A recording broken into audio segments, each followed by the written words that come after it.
السلام علیکم، آپ دیکھ رہے ہیں مبشر لقمان یوٹیوب چینل. میرا نام مبشر لقمان ہے. بڑی بریکنگ خبریں آئی ہیں. پہلے سپریم کورٹ آف پاکستان سے، پھر اسلام آباد ہائی کورٹ سے بھی. اور یہ بڑی سیریس ڈیولپمنٹس ہو رہی ہیں. اس میں کیا ہوگا اور کیا ہو سکتا ہے، میں آپ کو اب یہ گتھی میں سلجھا دیتا ہوں، کیونکہ آلریڈی مجھے کافی فون آنا شروع ہو گئے ہیں. لوگ پوچھ رہے ہیں کہ جی اسلام آباد ہائی کورٹ نے توشہ خانہ کیس میں عمران خان کی سزا معاف کر دی، تو کیا آج رات کو وہ گھر آ جائیں گے؟ اور مختلف اس طرح کے اور لوگ سوال مجھ سے کر رہے ہیں. تو سب کو میں نے کہا کہ 1 گھنٹے کے بعد وی لاگ دیکھ لینا.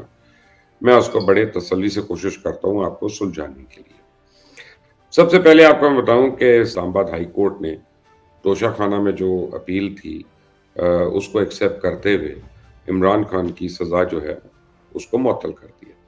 اور انہوں نے کہا کہ اس کے بعد باقاعدہ اس کی جو آغاز ہوگا پروسیڈنگز کا، وہ عید الفطر کے بعد ہوگا. اچھا، یہ بات آپ کو میں بہت عرصے سے کہہ رہا تھا، بلکہ جس دن عمران خان کو سزا ہوئی تھی اس دن بھی میں نے اپنے شو میں ایک بات کہی تھی، اور میں نے ٹیلی ویژن پہ بھی اس وقت کہا رہا تھا. وہاں پہ میں نے کہا تھا کہ عمران خان کے جو وکلا ہیں وہ اس میں بڑی نلائکیاں دکھا رہے ہیں، ورنہ توشہ خانہ کیس میں عمران خان کو سزا نہیں ہونی چاہیے.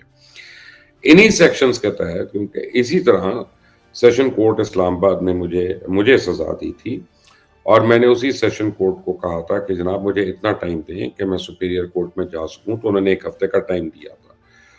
تو عمران خان کے وکلا نے وہاں پہ وہ ٹائم نہیں مانگا، نہ انہوں نے دیا. وہ لڑائی جھگڑا کرنے میں رہے، اور اس کی سزا جو ہے وہ عمران خان کو ملی، اس کے وکلا کی جو نلائکی تھی. بہرحال اب یہ اپیل جو ہے وہ منظور ہو گئی ہے، اس کی سزا معطل ہو گئی ہے. اور دوبارہ اس اپیل کے خلاف اب اگر کوئی ایکشن کرنا ہے گورنمنٹ نے تو وہ عید الفطر کے بعد. تو اب پہلی بات تو یہ ہے کہ لوگ کہہ رہے ہیں کہ اچھا اس کا مطلب ہے آج رات کو کیا عمران خان واپس آ جائیں گے گھر؟ کیا وہ بنی گالہ میں آئیں گے کہ زمان پاک میں آئیں گے؟ کیونکہ بنی گالہ تو خود ایک سب جیل ڈکلیئرڈ ہے، تو وہاں پہ بشرا بیگم کو قید رکھا ہوا ہے. تو کیا وہ زمان پاک آئیں گے؟ تو میں آپ کو ایک بات بتاؤں کہ ایسا کچھ نہیں ہونے والا. عمران خان پہ صرف ایک کیس کے اوپر گرفتاری نہیں ڈلی ہوئی، عمران خان کے اوپر متعدد کیسز کے اندر گرفتاری ہے. تو جب ایک اگر معطل ہوا ہے تو دوسرا ایکٹیو ہے، یا تو اگر اس کا بھی کل پرسوں معطل ہو جائے باقی کیسز کا بھی تو پھر ایک اور بات ہے. لیکن جہاں تک میری اطلاع ہے کہ 9 مئی کے اوپر جو چلانز ہیں وہ اب تیار ہو چکے ہیں، اور وہ تقریباً ریڈی ہیں، بلکہ ان کو سبمٹ بھی ہو چکے ہیں. ملزمان کو یا جن کو انہوں نے ایکیوز کیا ہوا ہے ان کو وہ چلان کی کاپیاں دے چکے ہیں. تو اب اس کا باقاعدہ ٹرائل ہوگا. تو ٹرائل کا مطلب ہے کہ وہ گرفتاری کے اندر ہی وہ ٹرائل ہوگا. بہرحال تو 9 مئی جو ہے وہ بھی شروع ہونے والا ہے، اور کیسز بھی ہیں. تو اس میں میرا خیال ہے کہ وہ القادر ٹرسٹ والا کیس جو ہے اس کے اندر بھی آ جائے گی. تو ابھی ایک دم سے گرفتاری سے عمران خان کی بچت نہیں ہوتی. دوسرا بڑا اہم فیصلہ جو کیا وہ chief justice of supreme court نے، انہوں نے ایک 7 رکنی بینچ بنایا فوری طور پہ سو موٹو لے کر، کہ یہ جو 6 ججز نے کمپلینٹس کی ہیں ان کو پروب کرنے کے لیے. اچھا، میرے لیے جب یہ ڈیسیجن آیا تھا، میں نے کسی 1-2 وکلا کو فون کر کے رہنمائی لینے کی کوشش کی ہے، تو میری بات نہیں ہو سکی. کیونکہ اس وقت جب یہ خبر آئی ہے تو آئی ایم شیور جتنے بھی سینئر وکلا ہیں ان کو ہر چینل جو ہے وہ ان کو فون پہ لے کے بیٹھا ہوا ہے، اور کسی کے یعنی فون فری ہی نہیں ہو سکتا. تو میں نے اس کے اوپر اسٹڈی کی کچھ لا اسٹوڈنٹس کے ساتھ، اور میرے 2-3 بڑے بنیادی سوالات تھے. میرا سوال یہ تھا کہ کیا سپریم کورٹ ایسی چیز کا سو موٹو لے سکتا ہے جو پبلک انٹرسٹ کی نہ ہو؟ تو کیونکہ پبلک انٹرسٹ کی تو نہیں ہے، لیکن اب سپریم کورٹ میں آپ کو پتا ہے نیا قانون کے تحت وہ سو موٹو لیتے ہیں کہ وہ جو بن گیا تھا پچھلی دفعہ اسمبلی نے بنا کے دیا تھا، تو اس پہ بڑی لڑائی جھگڑا بھی ہوا تھا. خیر اینی وے، تو اب انہوں نے سو موٹو لے لیا. تو اب اس کا مطلب ہے کہ جو جسٹس ریٹائرڈ تصدق حسین جیلانی صاحب کا کمیشن تھا، اب اس کی کیا سچویشن ہوتی قانونی طور پہ؟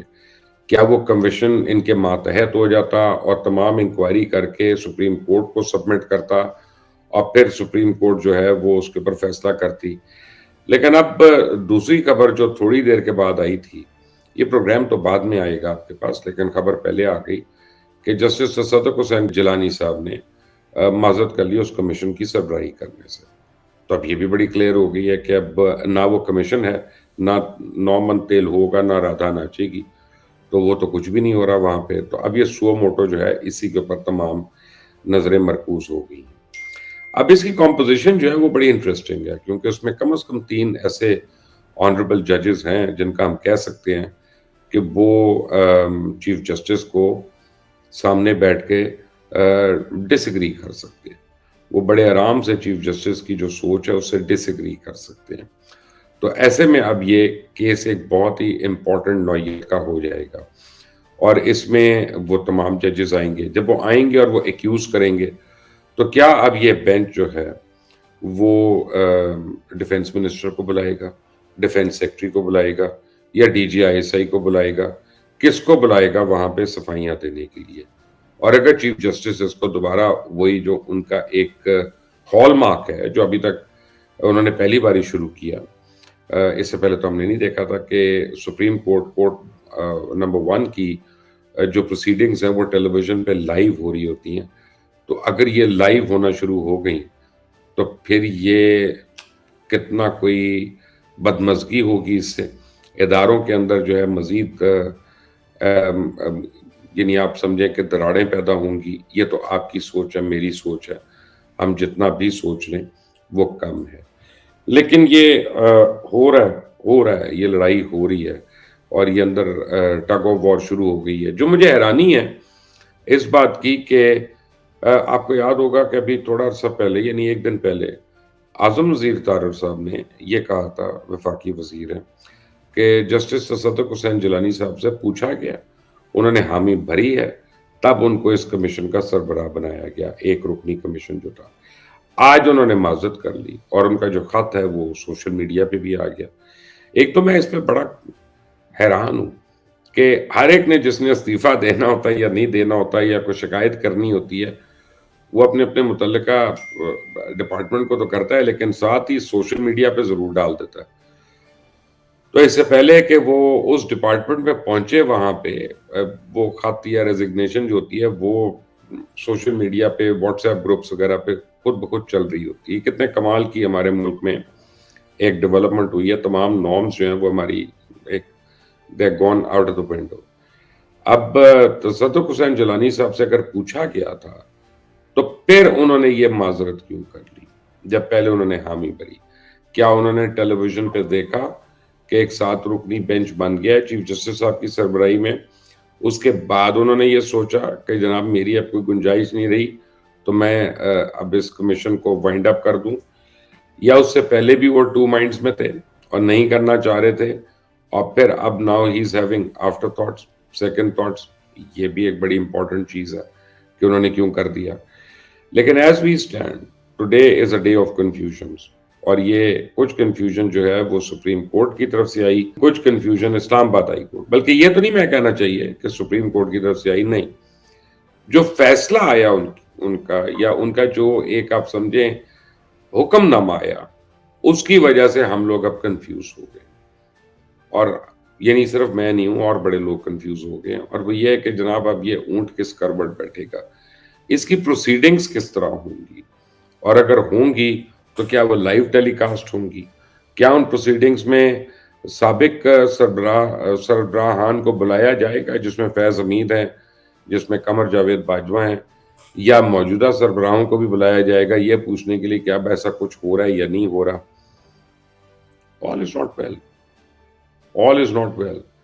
کہیں نہ کہیں کوئی ایسی چیز ہے جو میں ضرور مس کر رہا ہوں اور جو مجھے سمجھ میں نہیں آ رہی ہے. آپ میری ضرور رہنمائی کریے گا، مجھے سمجھائیے گا، کامنٹس میں اپنی رائے دیجیے گا. لیکن اس چینل کو سبسکرائب کرنا مت بھولیں اور بیل آئیکن کو ضرور پریس کریے گا، تاکہ بڑی اہم اپڈیٹس آنے والی ہیں وہ ساری آپ تک پہلے پہنچ جائیں گی اگر آپ نے سبسکرائب کیا ہوگا. Until the next time, اللہ حافظ.